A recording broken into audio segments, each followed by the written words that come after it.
Good morning from Guwahati. তো এখন বাজে ঘড়িতে 4টে, একদম রাত বলতে পারো বা ভোর বলতে পারো। তো এখন বাজে 4টে। তো এখন আমরা বেরিয়ে পড়েছি কামাখ্যার উদ্দেশ্যে।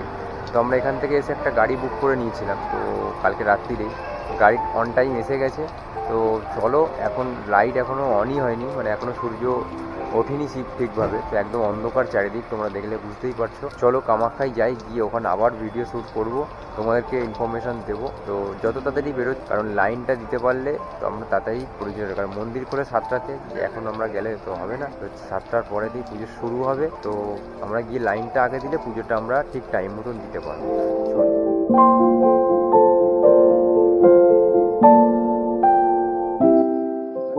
Good morning from Kamakhya. তো আমরা কামাখ্যা মন্দিরের সামনে এসে গেছি। তোমরা দেখতে পাচ্ছ পেছনে পুরো চারিদিকে, মানে শুধু পুজো দেওয়ার যে স্টলগুলো থাকে সেই স্টলের পুরো ভিড় লেগে গেছে। তো অনেকটা জার্নি, পাহাড়ের ওপরে উঠতে হবে, উঠে তারপরে তোমার মন্দিরে যেতে হবে এখান থেকে হেঁটে হেঁটে। তো তোমরা যারা গাড়ি না করবে, বাসেতেও আসতে পারো। বাস মোটামুটি 9টা সাড়ে 9 থেকে শুরু হয়ে যায়। তো ওখানে আসতে কামাখ্যা মন্দিরের গেটে তোমাদেরকে নামিয়ে দেবে। তোমরা ওখান থেকে আবার একটা আলাদা গাড়ি করে ওপরে পাহাড়ের ওপরে উঠতে হবে। আর যদি তোমরা গাড়ি বুক করে নাও, তাহলে ওই গাড়িটা পুরো একেবারেই মন্দিরের সামনে অব্দি। আমরা যেমন বুক করে নিয়েছিলাম বলে গাড়িটা পুরো মন্দিরের সামনে অব্দি এসেছিল। তো চলো এবার আমরা ওপরে উঠি আস্তে আস্তে। দেখো, এরপরে আর গাড়ি যাবে না, এটাতেও আমাদেরকে হেঁটে উঠতে হবে। পুরো একদম চড়াই রাস্তা। আমরা এই দোকানটায় এসেছি, এখান থেকে ডালা নেব। দেখো সবাই, এখানে অনেক সামগ্রী রয়েছে।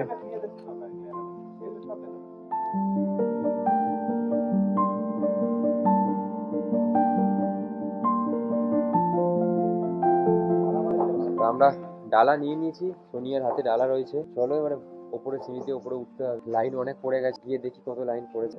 চারিদিকেই সিঁড়ি, ধোয়া হালকা হয়ে যায়। উঠতেই যাচ্ছি।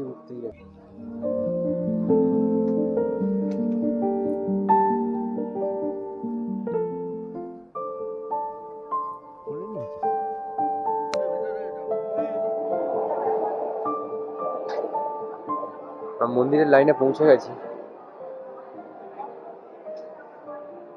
প্রচুর ভিড় জমে গেছে। দেখো, তোমরা দেখলেই বুঝতে পারবে যে ভিড় কত হতে পারে। 1 নম্বর কাউন্টার ভরে গেছে, 2 নম্বর কাউন্টারে এসে আমরা বসেছি। 2 নম্বর কাউন্টার আস্তে আস্তে ভরে যাচ্ছে। আমরা লাইনে বসে গেছি, বসার ব্যবস্থা রয়েছে। আমরা 2 নম্বর মানে খাঁচাতে বসে আছি বলতে পারো। খাঁচা 1 নম্বর খাঁচা, 2 নম্বর খাঁচা, 3 নম্বর খাঁচার মধ্যে সিস্টেম রয়েছে। তো সব খাঁচাতে বসবার সিস্টেম আছে। তোমরা যদি জেনারেল লাইনে আসো তো অবশ্যই ঠিক টাইমে চলে আসো, নাহলে এখন প্রচুর ভিড় হয়। এবং ভিআইপি রয়েছে, ভিআইপি দিয়েও তোমরা আসতে পারো, সেখানে চার্জেবল লাগবে। তো আমরা জেনারেলভাবে এসেছি। তো আমরা এখন 2 নম্বর খাঁচায় রয়েছি। এখানে প্রচুর লোক জমায়েত হয়েছে পুজো দেওয়ার জন্য। সোনিয়া বসে আছে ডালা নিয়ে। এখনো পুজো স্টার্ট হয়নি, পুজো স্টার্ট 7টা নাগাদ হয়। সকাল সকাল এলে অনেকটা তাড়াতাড়ি হয়ে যেত, আমরা লেট করে ফেলেছি। ওই জন্য অনেকটা ভিড় হয়, সামনে তো প্রচুর ভিড় হয়ে গেছে। মানে বেরোতে অনেক দেরি একটা বেজে যাবে। চলো কি হয় দেখো।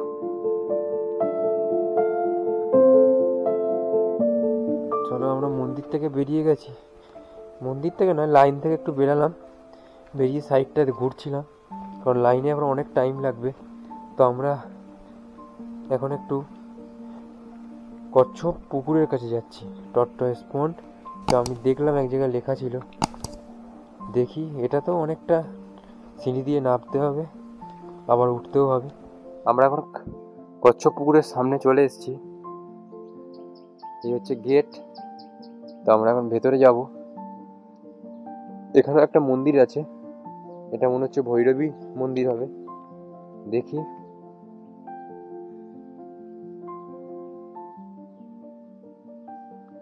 মন্দিরের দরজা এখন বন্ধ আছে। এই মন্দিরের সামনেটা, আমরা অনেক সকালে আছি। আমরা এখন বাজে এখানে 6:30, প্রায় বেজে গেছে। দেখো, এইসব মন্দিরের গেটগুলো এখন বন্ধ। এই হচ্ছে পুকুরের সামনেটা।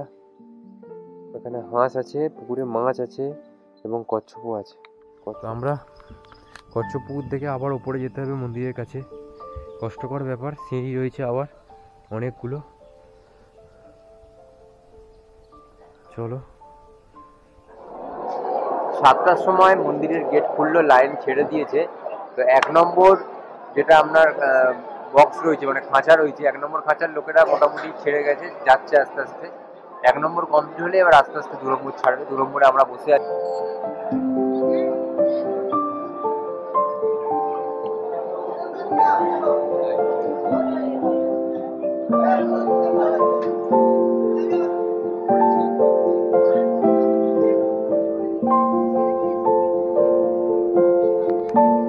আমরা মন্দির দিয়ে পুজো দিয়ে বেরালাম, ভেতরে ক্যামেরা অ্যালাউ ছিল না। খুব ভালো পুজো দিয়েছি।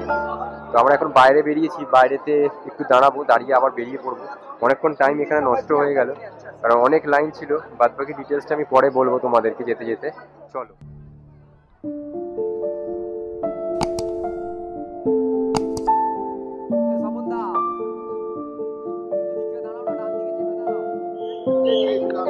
আমরা মন্দির থেকে বেরিয়ে লাঞ্চ করে নিলাম, করে নিয়ে একেবারে বেরোচ্ছি, গাড়ির দিকে এগোচ্ছি। চলো তোমাদেরকে দেখাবো নেক্সট স্পট কোথায় যাচ্ছি। এত ভিড়, পুরো টায়ার্ড হয়ে গেছি।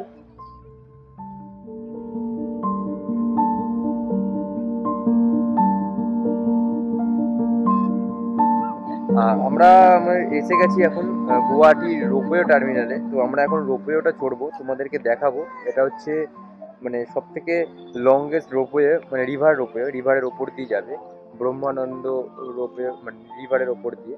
তো চলো দেখাবো আমি কেমন লাগছে ভিউটা। রোপওয়ের জন্য টিকিট কাটতে হবে, তো টিকিট কাউন্টারে যাচ্ছি। চলো, এই হচ্ছে টিকিট কাউন্টার, এদিকে যেতে হবে। টিকিটের প্রাইস দেখি কি আছে।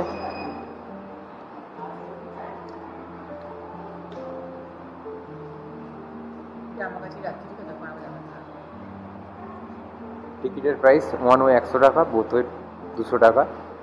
3 বছরের নিচে ফ্রি বাচ্চাদের জন্য, ঠিক আছে। চলো, এবারে টিকিট আমরা কেটে নিয়েছি। তো আমরা জানো টোটাল অনেক বড় টিম রয়েছে, আমরা প্রায় 11-12 জনের টিম রয়েছে। তো এই দেখো লাইন পড়ে গেছে, লাইনে এবার দাঁড়াতে হবে টিকিট কাটার পরে। চলো, তো আমরা এখন ঢুকছি, এন্ট্রান্স করছি। আমরা টিকিট কেটে লাইনে দাঁড়িয়ে এন্ট্রি করলাম, ম্যাগনেটিক চেক হলো, করার পরে আমরা এখানে সবাই বসে আছি, আমাদের ফুল টিম। তো রেডি হচ্ছি, চলো এবারে আমাদের ওপরে যেতে হবে। এখন পুরো ব্রহ্মপুত্র নদের যে ভিউটা পুরো দেখা যাচ্ছে, দারুণ লাগছে।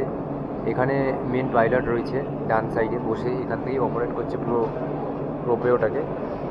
আর এখান থেকে আমরা উঠবো, চলো উঠে আবার ভিডিও করছি। চলো এবার আমার উঠবার পালা, যেটা এক্ষুনি এলো ওটাতেই উঠছি। একটু ভয় লাগছে, তবে উঠতে হবেই, দারুণ লাগছে। রড ভেতরে প্রচুর গরম, সবাই রয়েছে, সবাই একটা ভয়ের মধ্যে রয়েছে। সোনিয়ার একটু ভয় ভয় লাগছে, ও শুধু নিচের দিকে দেখছে।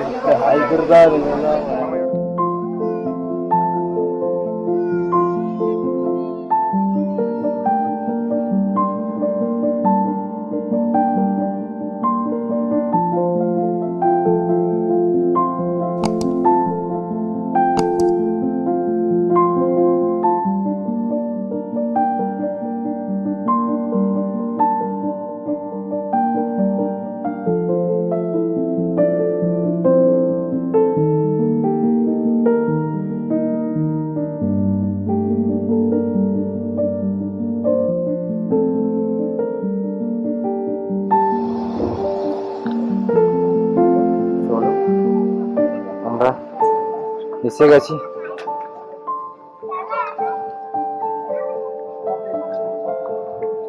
আমরা এপারে চলে আসলাম, এপারটা নামলাম, আবার নিচে যাব, এপারটা ঘুরে নিয়ে আবার ওপারে যাব। আমরা এপারটা এসে গেছি। এপারের অফিসটা দেখো, কাউন্টারটা এরকম।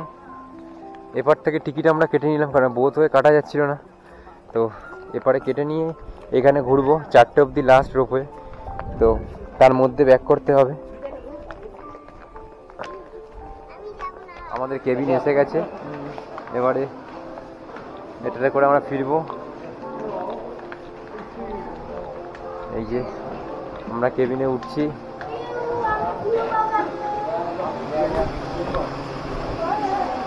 এইখানে লুম্বা।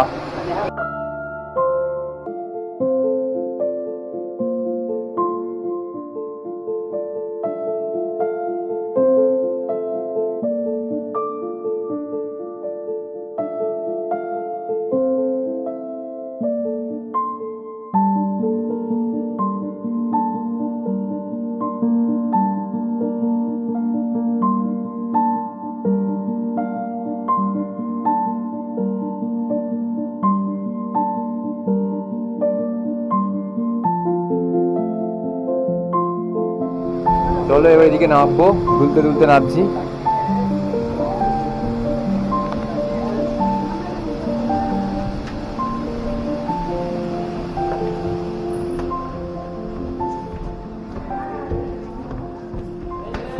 এখান দিয়ে গেছিলাম, এখান দিয়ে এক্সিট।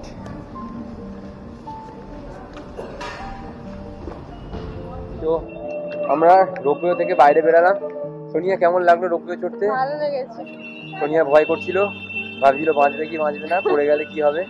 প্যারালাস পুরো সাকসেস হয়ে বেরিয়েছি। তো এবার ভালো যাবো, লেগেছে রোপওয়েটা, তোমরা এলে অবশ্যই ট্রাই করো, ভালো লাগবে।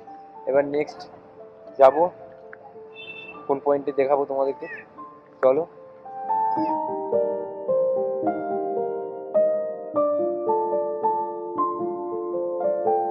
পৌঁছেছি বালাজি টেম্পলের গেটের সামনে। তো চলো যাই, এবারে ভেতরে এন্ট্রি নিই। বালাজি টেম্পলটা ভীষণ সুন্দর। তো ভেতরে তিরুপতি বালাজির মন্দির আছে, তো ওখানে তো ক্যামেরা অ্যালাউ করবে না, তাই আমরা ক্যামেরা নিয়ে যেতে পারিনি। আমরা পুরো টেম্পলটা ঘুরলাম, একটু পুজোও দিলাম, প্রসাদ নিলাম, খুব সুন্দর। তোমরা অবশ্যই এসো বালাজি টেম্পলে, ভীষণ ভালো লাগবে। কিছুক্ষণ টাইম স্পেন্ড করার জন্য ভীষণ ভালো একটা টেম্পল। ভিডিওটা আর বড় করছি না, ভিডিওটা এখানেই শেষ করছি। দেখা হবে আবার নেক্সট এপিসোডে। Tata, stay tune.